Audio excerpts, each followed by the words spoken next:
Buenos días, 8 de la mañana, dudas y más dudas durante toda la semana que van a empezar o que van a intentar empezar a resolverse, pero un panorama de nubes viniendo ahora mismo hacia la economía que empieza a hacer pensar no solo la recesión, sino el movimiento hacia una depresión económica que podría estar viniendo después del, quizá, movimiento de trichetazo de todo el conjunto de los bancos centrales que se han alineado para el movimiento de subida de tipos de interés sin mirar hacia el horizonte qué nubes vienen de cara. Esta mañana la concatenación de factores que empiezan a hacer pensar al inversor de que esto tiene un punto ya demasiado complicado, no solo para los bancos centrales, sino para sus carteras, para sus inversiones, para su patrimonio, empiezan a ganar fuerza en un entorno en el que la economía sigue pensando que el movimiento, por ejemplo, bursátil de la renta variable tiene todavía cuerpo, incluso en el Nasdaq un movimiento de rally, de alcista, bullish en este entorno de mercado. Lo vamos a ver enseguida, en breve, con cómo vienen esos futuros que ya se han dado la vuelta en Estados Unidos y están en positivo. En Europa todavía tienen dudas, en el entorno del medio punto porcentual. 8 y 1 de la mañana, una fotografía, un nombre, una persona, una clave fundamental esta mañana. Ibn Khan, principal dirigente en UBS alrededor de la banca privada, ex Credit Suisse. Se conoce toda la fotografía.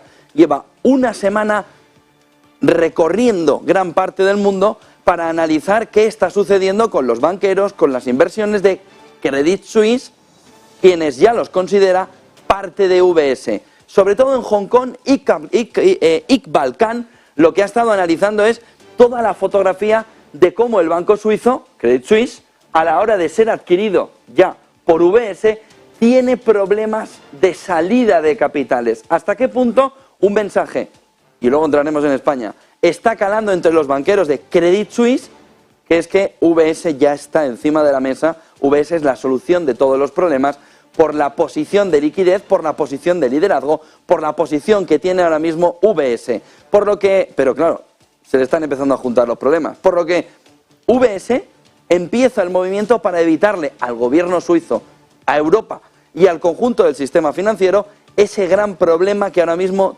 teme el inversor. Ibn Khan, ex Credit Suisse, UBS por supuesto desde hace ya tiempo, está cogiendo los mandos de ese gran traspaso que no lleve a una salida de depósitos mayor y de banqueros que ponga en peligro que la operación realizada por UBS pueda extenderse o pueda transferirle parte del problema. Pero hemos conocido en las últimas horas que Ibn Khan se está teniendo que volver porque hay un problema encima de la mesa mayor, y es la seguridad ya, según Bloomberg, de que la justicia estadounidense está analizando tanto a Credit Suisse como a UBS, entre otras entidades, por haber ayudado a los oligarcas rusos a evadir las sanciones.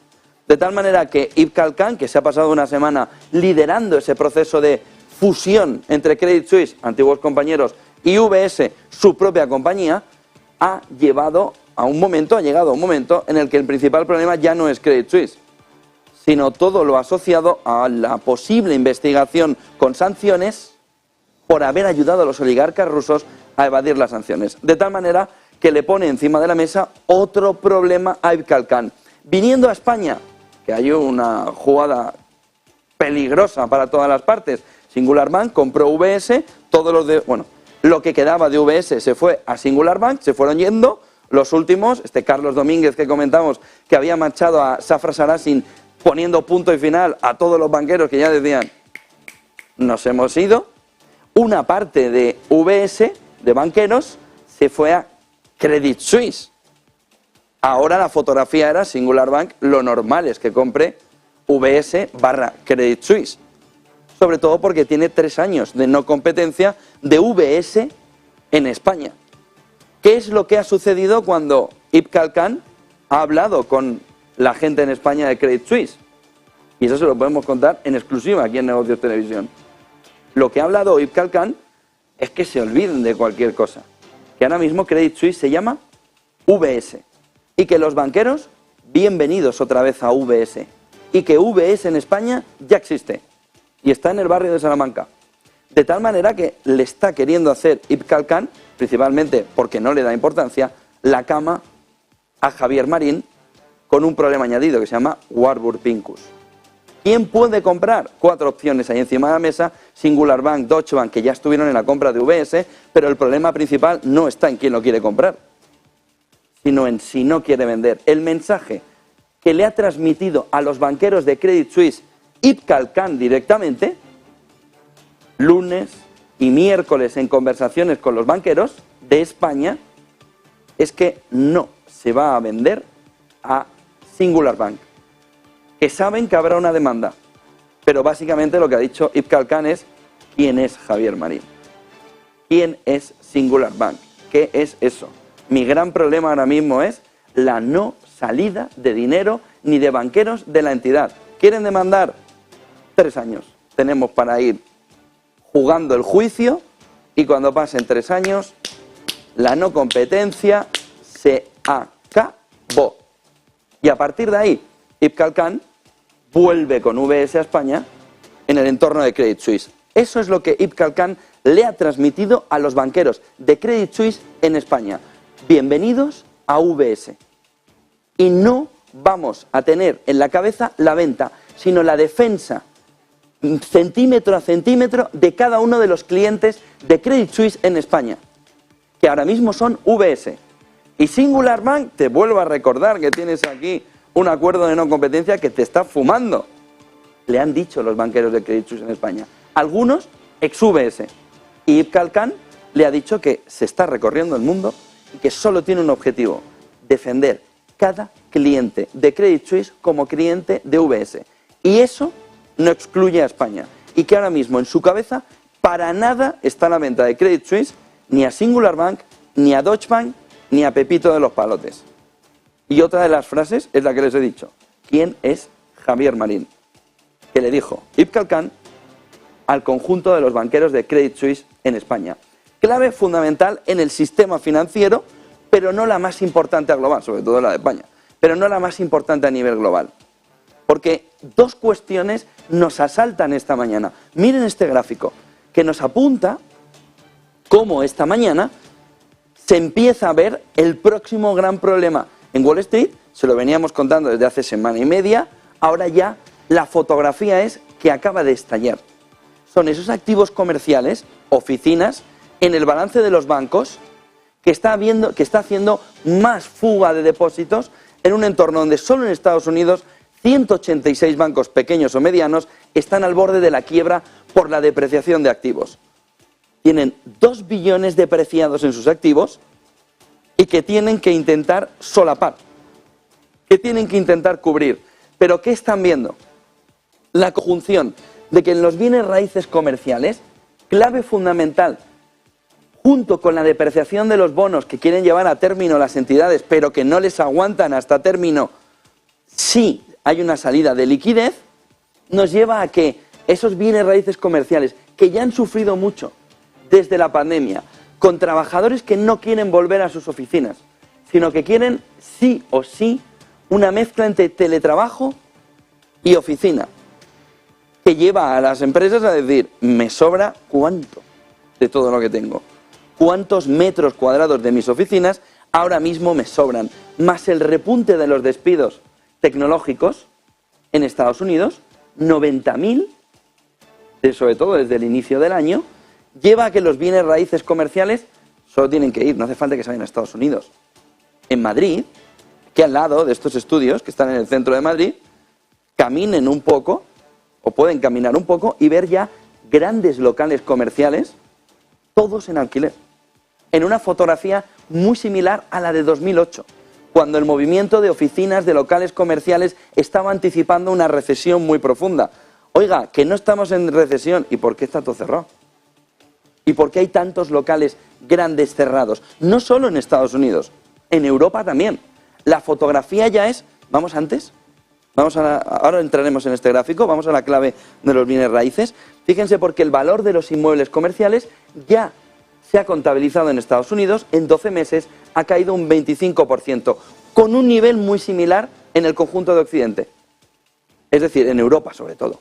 Fíjense, porque la fotografía de estos bienes comerciales viene a que mientras los tipos estaban bajos no había problema, igual que los bonos a vencimiento. que se habían depreciado, que generaban un boquete, pero que no era un problema, me voy a esperar y me devuelven el dinero. Oye, ¿no he ganado mucho? Pues no tiene pinta. Ahora, ¿puedo llegar hasta el final? Sí. ¿Con la subida de tipos? Sí está el problema. ¿Qué bancos en Estados Unidos tienen mayor exposición? Los que ya están enfermos, los regionales, los medianos, los pequeños, que no solo tienen ya esos maturity, ese movimiento de bonos que tienen que llegar hasta finalización. Más vale que me des una línea de liquidez, porque como abra este boquete son 2 billones, ahora encima se les abre el boquete de los locales comerciales. Reservas se han desplomado además en porcentaje de los activos totales, lo que nos está marcando que estos bienes raíces impactan en un banco o en una serie de bancos regionales, pequeños y medianos, donde ya tienen las reservas desplomadas en porcentaje de activos totales. No pueden subir mucho más. Han vuelto a niveles donde la Fed lanzó el QE, que es la clave fundamental de lo que le venimos diciendo en los últimos días. Oiga, ¿usted está haciendo un QE envuelto, disfrazado en un QT? Es decir, ¿usted está relajando las condiciones monetarias a pesar de que las está endureciendo? ¿Usted está sorbiendo y soplando a la vez? Porque le va a salir el agua hasta por la nariz, que es lo que empieza a verse en el entorno de los bancos centrales. ¿Qué es lo que tiene que hacer la Reserva Federal? Volver a meter un QE para volver a poner a tope las reservas de la banca. ¿Qué fotografía nos va dejando? Que 186 bancos en Estados Unidos regionales ya están al borde del caos. Por lo que cuando el mercado dice, bueno, esto ha pasado porque tú no estás mirando las nubes que vienen. Dice, no hay tormenta. Y dice, ¿cómo que no hay tormenta? Mira, estamos en medio de todo el lío. Lo que no tienes es la lluvia todavía, pero el tormentón te está viniendo. De tal manera que estamos en una repetición de la crisis bancaria de 2009 por la deuda, por las deudas a la exposición a oficinas.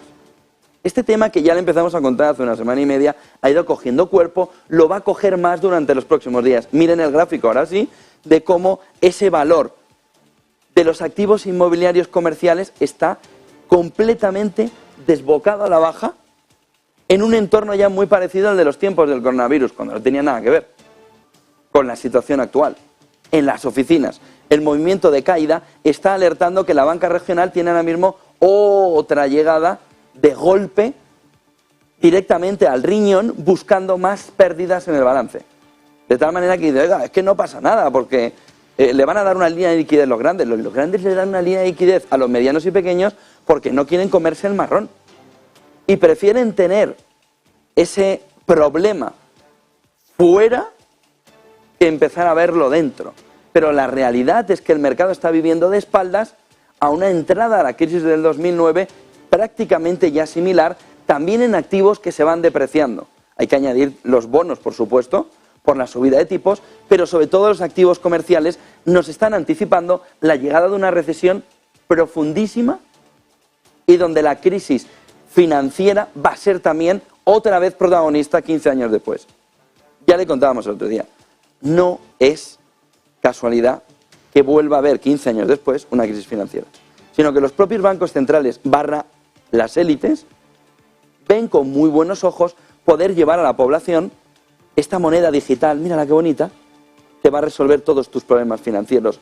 Ven que yo te doy seguridad a cambio del control absoluto de tu vida a través de monedas digitales, que es el sueño de las élites ahora mismo, hasta el punto de poder poner hasta fecha de caducidad de tu dinero, no del su dinero.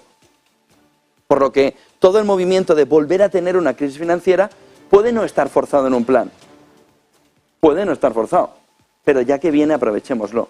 Es lo que está pesando ahora mismo tanto el sistema financiero como el movimiento de élites, por Davos, en el entorno de cómo puede haber un movimiento de entrada de monedas digitales, permitiendo también algo de blockchains en el entorno de Bitcoin. Miren el siguiente gráfico que nos marca esta mañana, en esas 5 claves, hacia dónde va caminando el tercer gran problema esta mañana. La masa monetaria, luego venimos a Yellen, la masa monetaria se está desplomando a niveles de la Gran Depresión.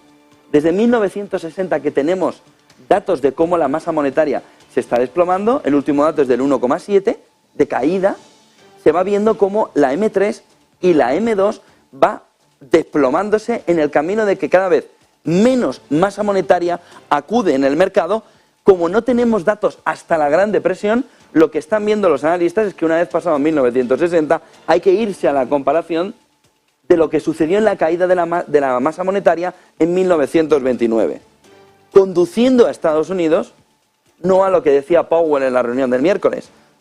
Venga, un soft landing, pero ¿qué soft landing? Tú no llevas en 2020 años. ¿Qué soft landing? Vamos a una recesión profunda, porque miren el gráfico. Miren el gráfico. La caída de la masa monetaria, reflejada en datos de la Reserva Federal, nos pone que la base monetaria ya está caminando hacia el cero. Pero la M3 ya la tenemos en niveles cercanos al menos 20%. De tal manera que una masa monetaria, la M3, la masa monetaria nos marca el dinero en circulación, tanto billetes en efectivo, tarjetas de crédito, pagos, nos está marcando que el bolsillo del ciudadano ya es Pepa, Pepe, no gastes. Es que ni nada. Es que ni es que ni nada. No hagas nada. El movimiento de masa monetaria desplomándose ahora mismo en el mercado nos está poniendo fuente Reserva Federal, que hay algo que o el libro Beige con las actas y en las actas nos dice la Reserva Federal que no nos ha dicho en la reunión del miércoles, o Powell tiene dos opciones, o mintió el miércoles o está ciego económicamente y está dejando de ver no solo el problema del balance de los bancos, no solo los locales comerciales, sino que la demanda ya es puramente desinflacionaria. Ya no solo por la energía, sino porque la restricción del crédito y la caída del consumo están ya aquí. No, es que vamos a esperar. ¿Pero a qué esperas? No tienes nada que esperar. La fotografía ahora mismo ya es de entrada a una recesión que se va a llevar por delante el mantel, la vajilla y, si puede, de un hachazo a la mesa. De tal manera que este gráfico de masa monetaria es la clave fundamental esta mañana, fuera de la crisis financiera y bancaria, que no ha pasado, y que nos lleva a lo que hoy el Confidencial está contando también en exclusiva. Y es cómo el Banco Central Europeo está analizando no solo las salidas de dinero, sino las entradas. ¿Por qué las entradas? Porque si está habiendo una entrada muy fuerte de dinero en grandes bancos, significaría que los pequeños bancos en Europa también están empezando a tener problemas de salida de liquidez. De tal manera que el Banco Central Europeo no solo esté viendo en la gran banca el movimiento de salida, sino que esté analizando la entrada de liquidez, la entrada de depósitos, nos refleja que el Banco Central Europeo, que lo dijo en la reunión Christine Lagarde, está ya monitorizando de manera muy directa, muy cercana, hasta qué punto la crisis financiera ya está en el cuerpo, en el organismo del sistema financiero europeo. De tal manera que el BCE está ahí analizando no solo cómo desde Estados Unidos la masa monetaria se desploma y cómo puede afectar en Europa. Por ahora no ve razones de ello, pero Lagarde dijo el otro día, ya no quiero comprometerme. ¿Por qué? Porque puso en la balanza su credibilidad, escasa, nula, su credibilidad frente al problema de la crisis financiera.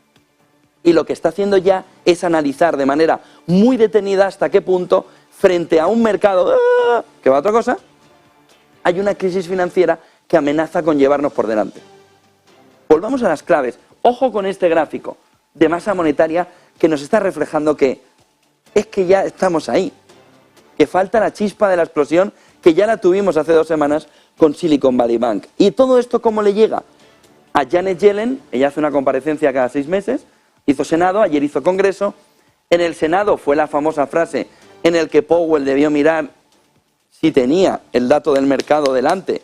¿Pero qué estoy diciendo para que se líe esto? ¿Pero qué estoy diciendo? ¿Pero qué estoy diciendo? Y de repente alguien le diría, no te preocupes, Jerome, es Janet Yellen, que la está liando, diciendo que no va a salvaguardar por encima de 250.000 euros.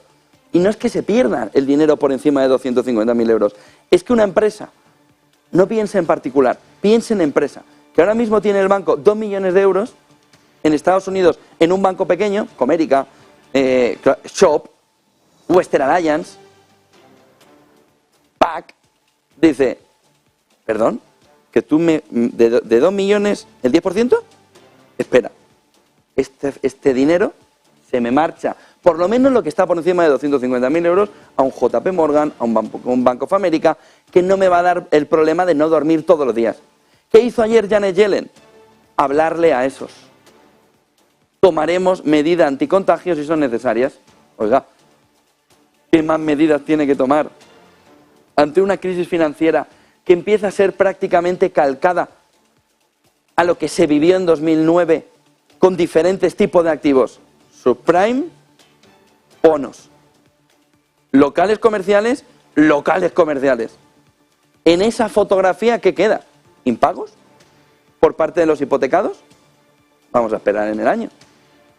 Pero la fotografía de que intentó ayer Janet Yellen poner un poco de paz, y lo consiguió, el mercado lo entendió y lo está entendiendo esta mañana, viene reflejado que Janet Yellen considera que si son necesarias se tomarán todas las medidas anticontagio. Cuando le preguntaban directamente por cómo podía proteger una cantidad de depósitos que no están asegurados, que son en una cantidad muchísimo mayor que los asegurados.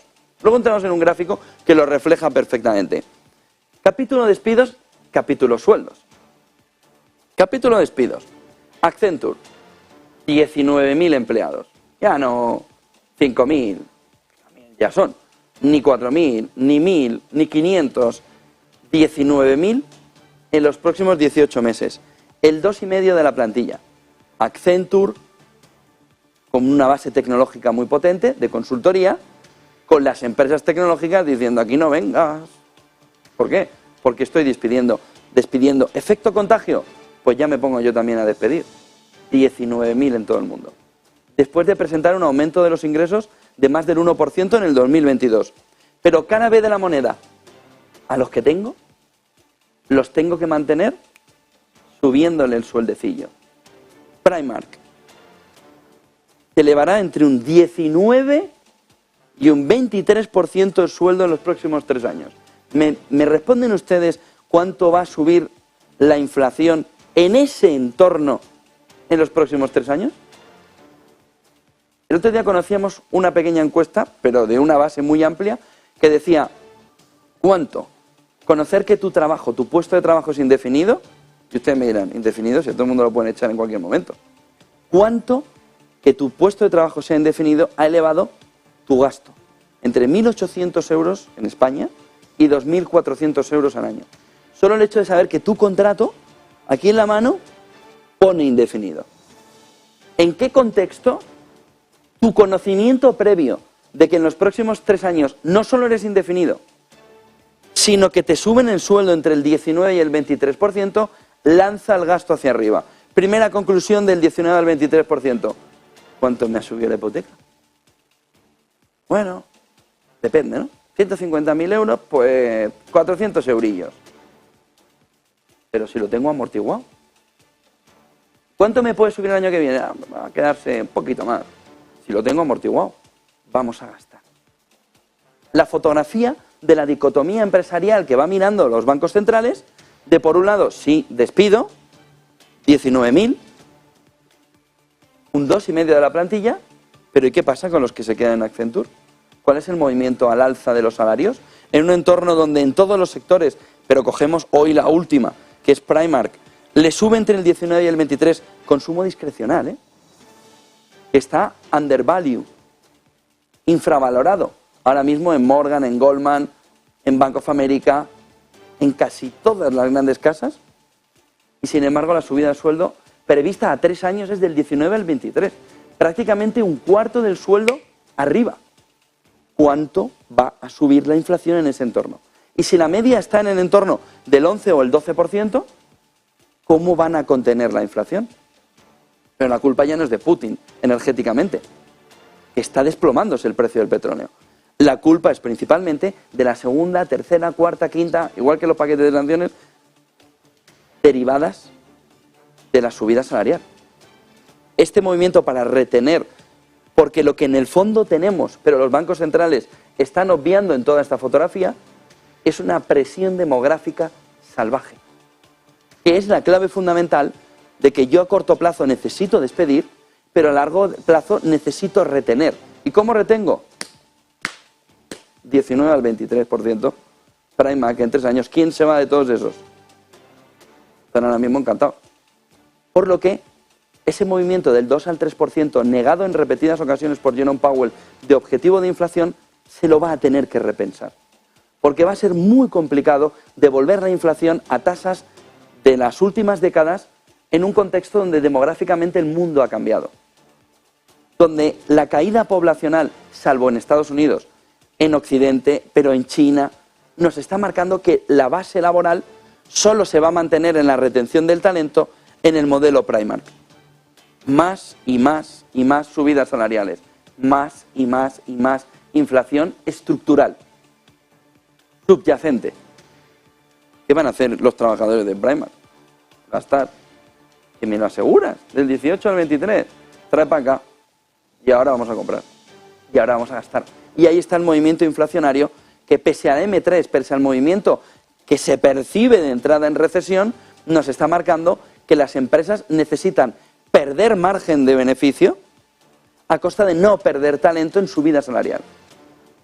Retrocede el margen si es necesario, pero retén el talento. Última clave fundamental del día, lo que vimos ayer del CEO de TikTok, histórica comparecencia ante los legisladores de Estados Unidos, al cuello, al cuello, al cuello, al cuello, y él, pues, bueno, no quiero hacer comparaciones, pero hay una película en la que pasaba algo muy parecido, y no precisamente era un negocio legal, pero hay una película en la que al tío lo ponen ahí y lo destrozan, y él se defiende y sale de allí.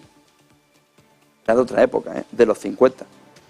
Pero es clavado a la fotografía que vimos en la jornada de ayer. Esto es un negocio legal, camino de que lo ilegalicen en Estados Unidos, porque le han puesto la proa. Se avecina un ataque frontal a TikTok, como ya se ha vivido en los últimos tiempos. ¿Y quién está del gobierno chino? ¿Y quién? Le faltó preguntarle al CEO de TikTok cuántas veces han comido con Xi Jinping.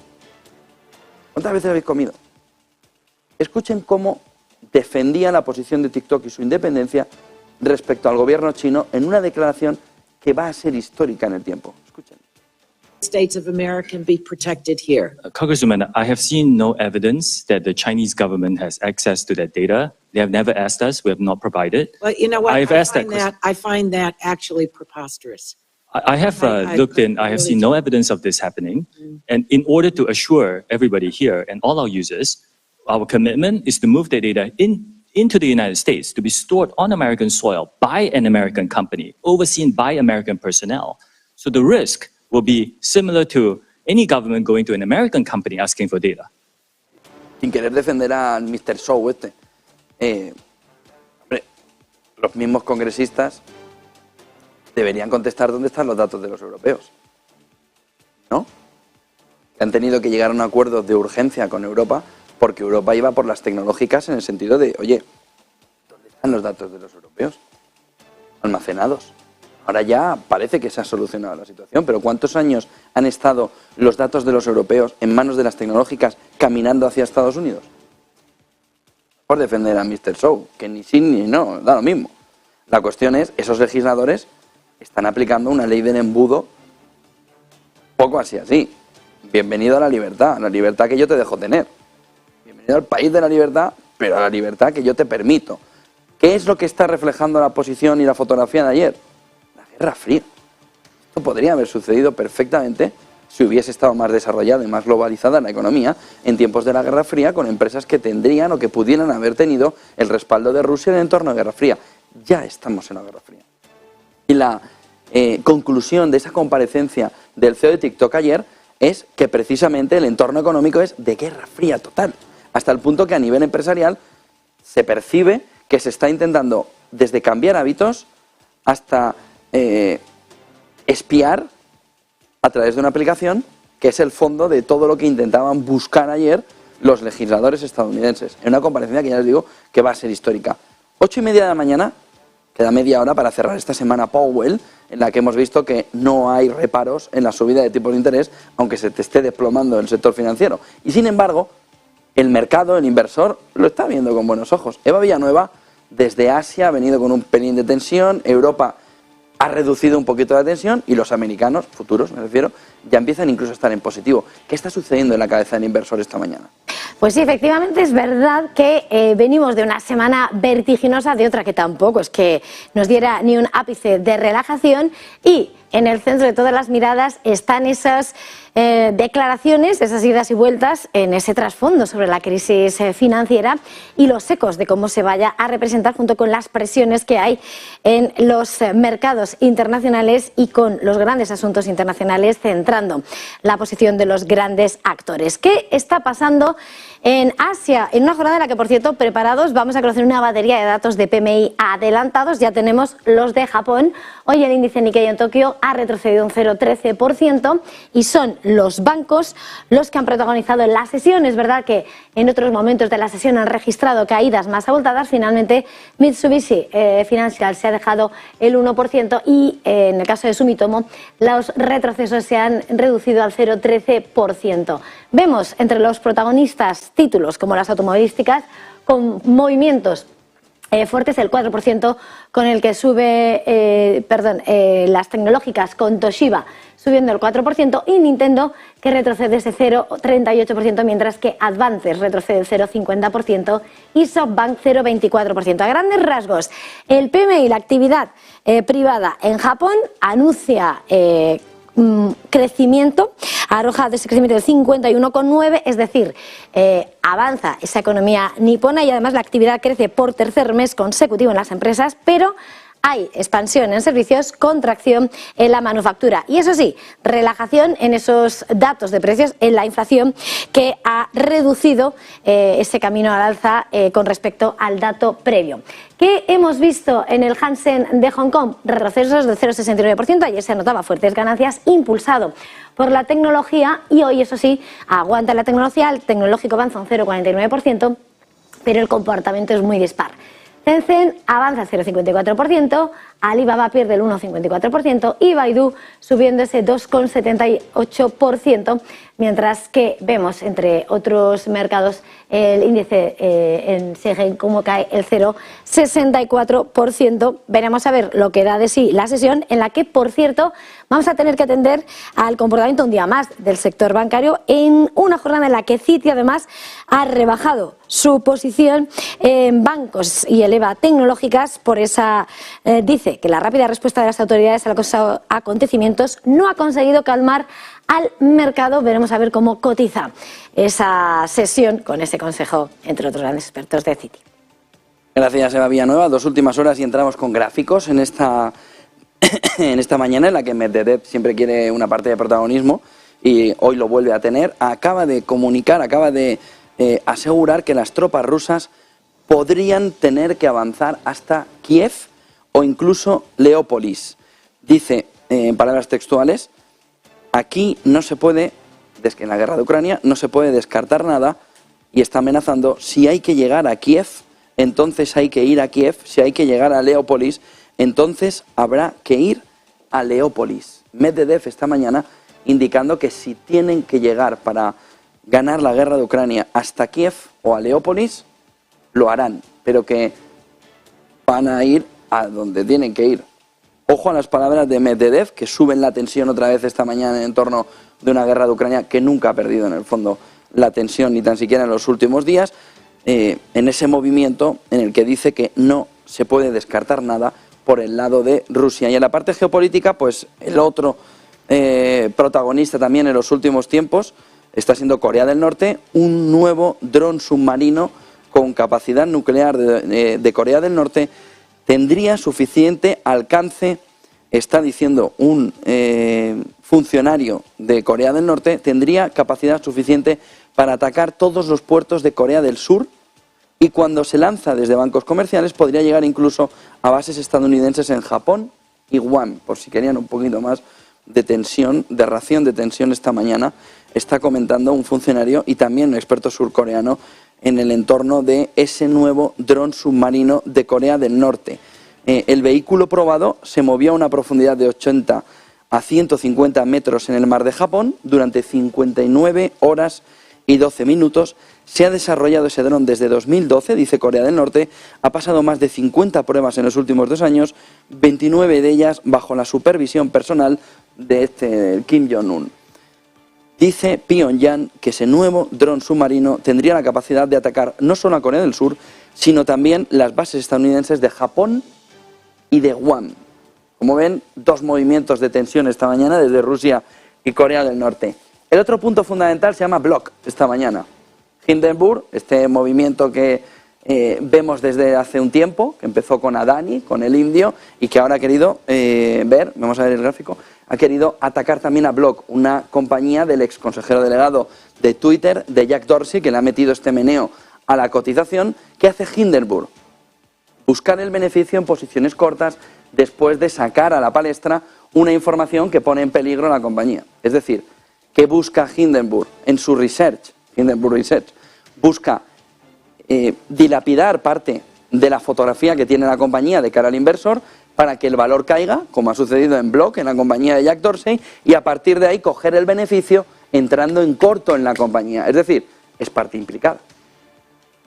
Necesita que haya desastre, necesita que haya escándalo, necesita que haya una fotografía muy peligrosa en torno a la compañía para que el inversor huya. Una vez que Hindenburg Research ha puesto el foco en la compañía, cae y hace beneficio. No es que lo saque porque somos súper filántropos y nos gusta el bien en el mundo y yo qué sé, IT, ¿no? Ahora soy la ley y el orden, ¿no? La Fundación para la Ley y el Orden.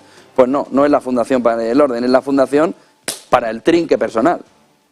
Se pone en corto y a partir de ahí vamos a hacer dinero como unos cosacos. Eso sí, destapando algo que en muchas ocasiones pues tiene su base cierta.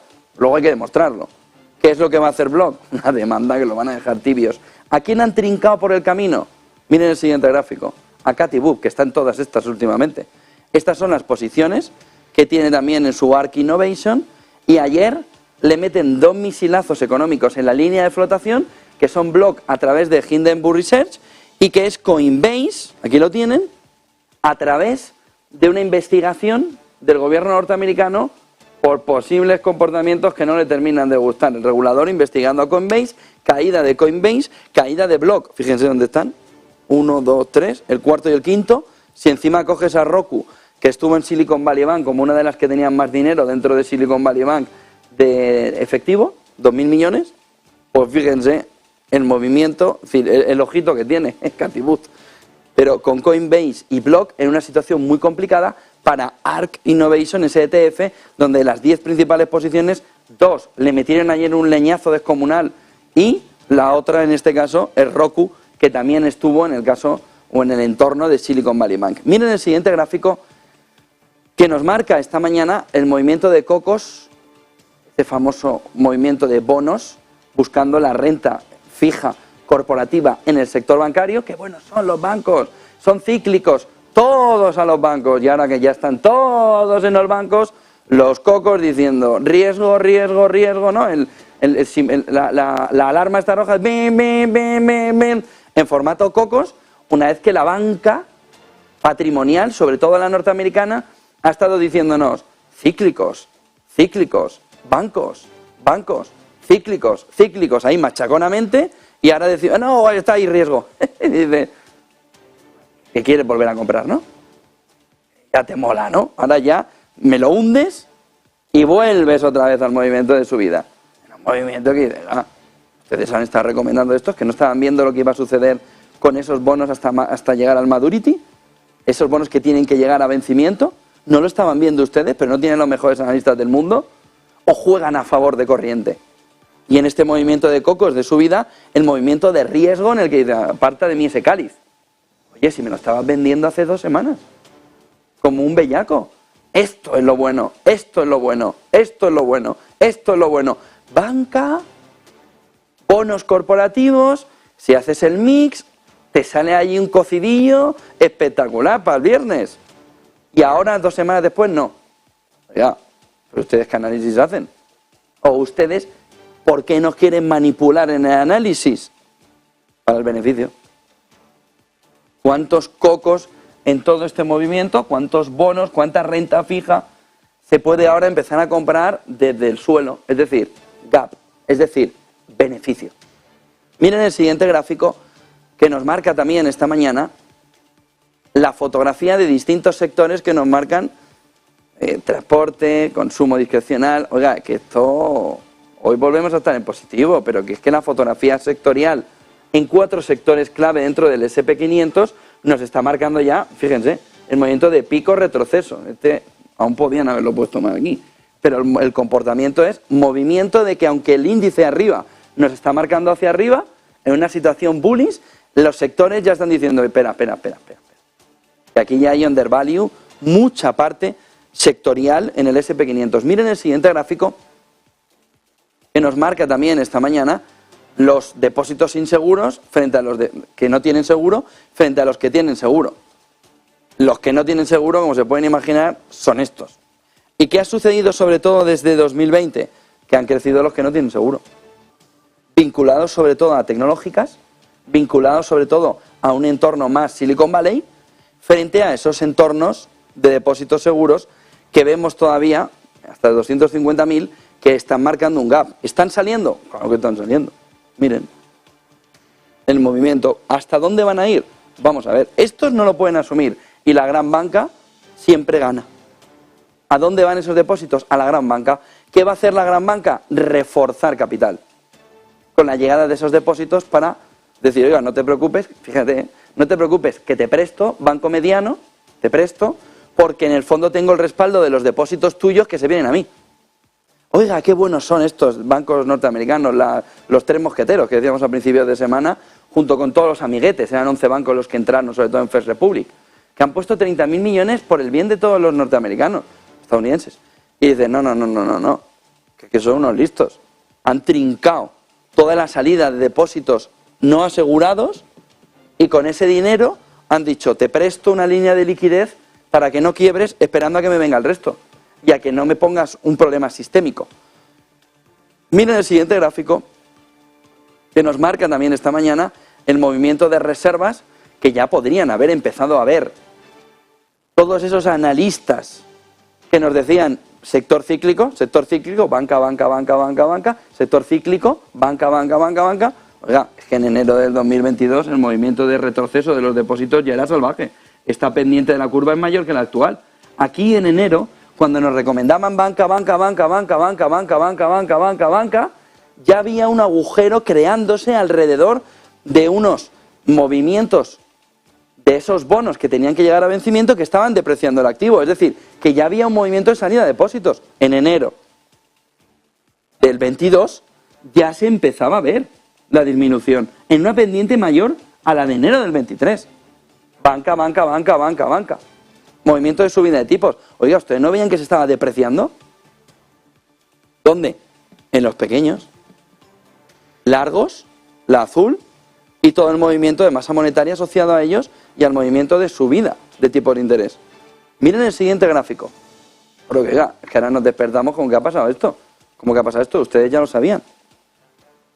El otro punto fundamental de la semana, que no podemos obviar en este viernes, es lo que ha sucedido. Y lo que ha sucedido, aunque Estados Unidos ha intentado ocultarlo, ha intentado dejarlo en un entorno paralelo, es la presencia ya de China, por primera vez, de una manera ya muy clara, como gran superpotencia actuando. Y dirán ustedes, bueno, ¿siempre actúa como superpotencia? No. Hasta que no ha llegado el tercer mandato de Xi Jinping, China no ha salido de sus fronteras en el sentido geopolítica internacional. Ha querido, por un lado, estar manteniendo un buen poder económico, ahora lo veremos, pero ha estado primero resolviendo el COVID en los últimos 2 años, pero sobre todo no inmiscuyéndose en problemas ajenos. ¿Qué ha sucedido desde que Xi Jinping ha dicho, tercer mandato, aquí, juro, por el Partido Comunista, tercer mandato, 5 años más y los que le quedan? Primero, que Pekín ya se está atreviendo a una de las claves fundamentales que dijo Xi Jinping en ese congreso en el que el Partido Comunista le revalidaba y lo encumbraba en un tercer mandato, que se atreve a desafiar el orden mundial liderado por Estados Unidos. Eso es lo primero que hemos vivido esta semana. Aunque la crisis financiera, económica, Powell y demás nos hayan intentado tapar esa visita de Xi Jinping a Putin. Tanto que ha llamado a filas a España. Pedro, el día 30 estás aquí en Pekín, porque quiero tratar el plan de paz.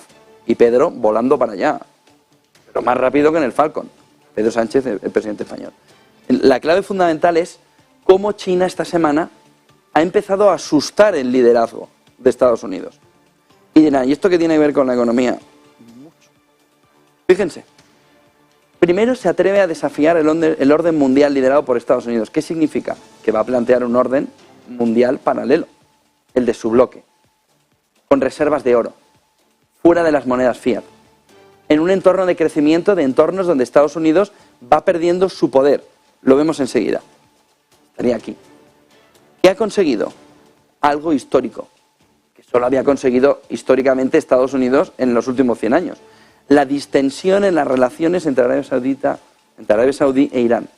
Bueno, pero no, que ahí está el petróleo y el gas. De tal manera que ha conseguido tranquilizar las relaciones entre dos países que podían tensionar y que podían darle problemas energéticos a China, consiguiendo además una distensión que ni tan siquiera Estados Unidos había conseguido lograr. Arabia Saudí e Irán, venid aquí, sentaros, vamos a llegar a acuerdos. ¿Por qué? Porque sí. ¿Por qué? Porque sí. Porque soy la superpotencia. Y Estados Unidos, otra. Pero yo estoy a su nivel, económicamente hablando. ¿Qué es lo que hace a continuación? Firmar grandes acuerdos económicos. Quiero paz económica. Quiero balsa de aceite. ¿Qué hace con el tema de la guerra de Ucrania? Decir que no va a jugar otro el papel de la paz que no sea China. Quiere participar en los esfuerzos para poner fin a la guerra de Ucrania. Cuando la guerra de Ucrania llegue a su fin, que antes o después se intentará que llegue, y además será una mesa, ya sea porque haya acabado la guerra o porque no haya manera de terminarla y se llegue a un acuerdo en una mesa de negociación, China quiere decir, yo fui el primero que puso este papel encima de la mesa. Superpotencia. Porque si mañana aparece España con el plan de paz, pues se ríen de él. Si mañana aparece Europa, vamos subiendo escalones, pues le dicen, ¿pero qué haces? Von der Leyen, hoy, ahora mismo está el Consejo de Líderes Europeos, ¿qué haces? No tienes capacidad ahora mismo, geopolítica, para plantear el fin a través de una mesa de negociación. Habla con tu primo de Zumosol, Estados Unidos, dile lo que quieres y que él nos lo traslade. China ha ido directo a todos los actores, incluyendo a Estados Unidos en ese entorno. El otro punto fundamental está en la economía.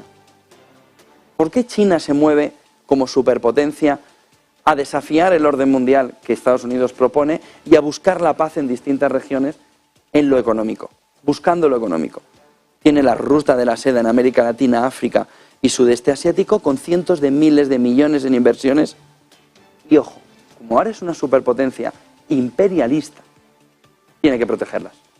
De tal manera que esta semana la fotografía que nos ha dejado es que hay dos imperios ahora mismo, económicamente hablando, el de Estados Unidos y ahora ya el de China, que sale a proteger sus propias inversiones en América Latina, en África y en el Sudeste Asiático. ¿Dónde nos quedamos de todas las palabras de Xi Jinping? Dijo en un momento determinado en la rueda de prensa con Putin, dijo, en el avance de la modernización, China no seguirá el viejo camino de la colonización, señalando a Estados Unidos, marcando que ya es una superpotencia, que no va a comportarse como imperialista, como el otro imperialista que ahora mismo tenemos.